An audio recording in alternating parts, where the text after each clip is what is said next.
पूरा सत्र बिना चर्चा के चला गया। जो हम सिंगल मेंबर पार्टी से आते हैं, जो नौजवान सांसद आते हैं, निश्चित रूप से पूरा देश देखता है कि हम पार्लियामेंट में अपनी बात रखें। लेकिन दुर्भाग्य से सत्ता पक्ष का जो रवैया रहा, उसकी वजह से सत्र नहीं चला। जो चंदा चोरी, पेपर लीक और ऐसी घटनाएं जो भी देश के अंदर हुई, एथेनॉल, इन पे चर्चा हम कराएंगे। तो पहले चर्चा के लिए राजी नहीं हुए और बाद विपक्ष ने इस बात को पकड़ लिया कि भाई हम इस पर चर्चा चाहते हैं। और जब इनको लगा कि अभी चर्चा नहीं करना चाहते तो कहते चर्चा चाहते हैं जनता का रेवेन्यू, और उसके बावजूद हाउस नहीं चलना। और जो हजार 1200 किलोमीटर दूर से एमपी आते हैं, वो पूरा अपना टाइम 1 महीने का यहाँ दिल्ली को देते हैं लोकसभा के अंदर।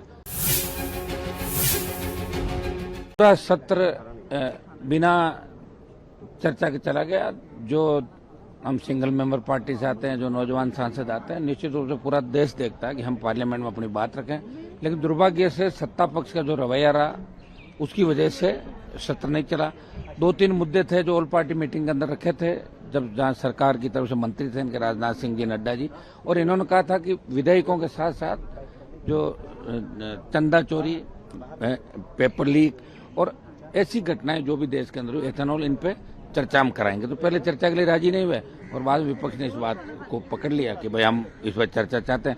और जब इनको लगा कि अभी चर्चा नहीं करना चाहते तो कहते चर्चा चाहते हैं। तो कहीं न कहीं सत्ता पक्ष का महत्वपूर्ण रोल होता है कि जब हाउस के अंदर, आज मैं पढ़ रहा था कि कितने करोड़ों रुपए खर्च होते हैं जनता का रेवेन्यू, और उसके बावजूद हाउस नहीं चलना।